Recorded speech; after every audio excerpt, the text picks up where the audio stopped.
माहेर म्हणजे घर नाही, ती एक भावना आहे.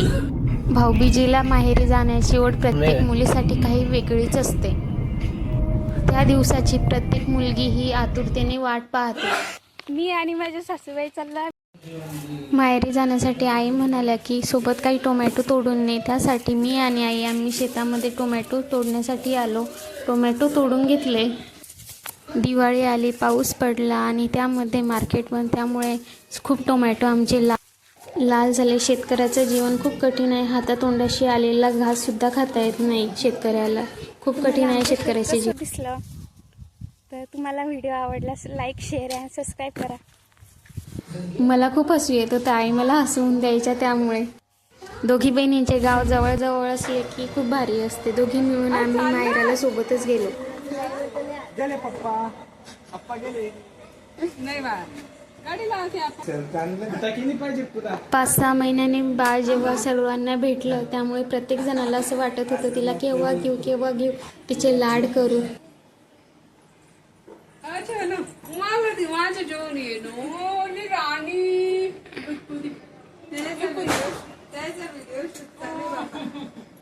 तू कुठे गेली होती बाळा?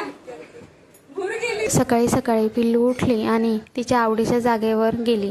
तिला ही जागा खूप आवडते मेकअप करण्यासाठी. आणि नंतर माझा भाऊ गावातल्या देवदर्शनासाठी गेला काकांसोबत. नंतर आईने रई लावली, गरमागरम ताक बनवलं,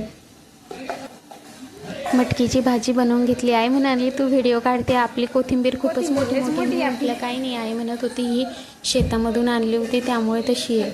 आणि मग नंतर आईने गरमागरम भाकरी बनवून घेतल्या. आणि मग संध्याकाळी मी आणि माझ्या बहिणीने मिळून आम्ही दादाला, विनयला आणि अण्णाला ओवाळून घेतलं.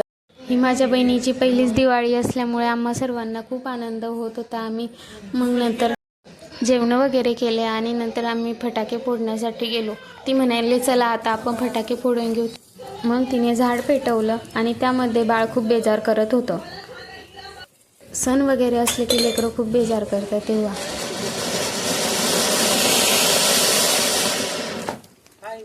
मग दुसऱ्या दिवशी दादा सकाळी सकाळी उठले आणि दूध काढण्यासाठी गेले.